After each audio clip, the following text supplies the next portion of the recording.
நபியே, உமது இறைவன் தன்னை தவிர மற்ற எவரையும் வணங்கக்கூடாது என்று கட்டளையிட்டிருப்பதுடன் தாய் தந்தைக்கு நன்றி செய்யும்படியாகவும் கட்டளையிட்டிருக்கிறார்.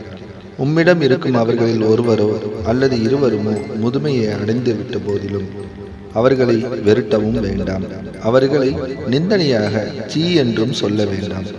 அவர்களிடம் எதை கூறிய போதிலும் மிக்க மரியாதையாகவும் அன்பாகவுமே பேசுவீராக. அல் குர்ஆன் பாகம் 17 வசனம் 23. இவ்வசனத்திலிருந்து பெறப்படும் படிப்பினைகள் என்னவென்றால், இன்றைய காலகட்டத்தில் பெற்றோர் இழப்பு அதிகரிக்கின்றது. ஆதரவின்றி வாழும் பெற்றோர் எண்ணிக்கை அதிகமாகிறது.